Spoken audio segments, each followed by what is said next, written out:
திருவெம்பாவை. பாடல்கள். பாதாளம் ஏழினும் கீழ் சொற்கழிவு பாதமலர். போதார் புனைமுடியும் எல்லா பொருள்முடிவே. பேதை ஒருபால் திருமேனி ஒன்றல்லன். வேதமுதல் விண்ணூரும் மண்ணும் துதித்தாலும். ஓதுலவா ஒரு தோழன் தொண்டர் உளன். கோதில் குலத்தான் தன் கோயில் பினா பிள்ளைகாள். ஏதவனூர் ஏதவன் பேர் ஆருற்றார் ஆரையலார். ஏதவனை பாடும் பரிசேலோர் எம்பாவாய். தீயன்புகள் இல்லாத குலத்தில் உதித்தவர்களும் கோயில் திருப்பணியையே சொந்தமாக்கிக் கொண்டவர்களுமான பெண்களே, நம் தலைவனாகிய சிவபெருமானின் சொல்வதற்கரிய பெருமையுடைய திருப்பாதங்கள் 7 பாதாள லோகங்களையும் கடந்து கீழே இருக்கிறது. பல்வேறு மலர்களை அணியும் திருமுடியானது வான இத்தின் எல்லைகளை கடந்து எல்லா பொருட்களுக்கும் எல்லையாக இருக்கிறது.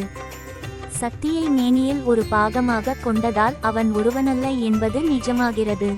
வேதங்களும் விண்ணவரும் பூலோகத்தினரும் ஒன்று சேர்ந்து துதித்தாலும் அவன் புகழை பாடி முடிக்க முடியாது. யோகிகளுக்கும் ஞானிகளுக்கும் அவன் நண்பன். ஏராளமான பக்தர்களை பெற்றவன். அவனுக்கு ஊர் எது? அவனது பெயர் என்ன? யார் அவனது உறவினர்கள்? யார் அவனது பக்கத்து வீட்டுக்காரர்கள்? எந்த பொருளால் அவனை பாடி முடிக்க முடியும்? சொல்லத் தெரியவில்லையே.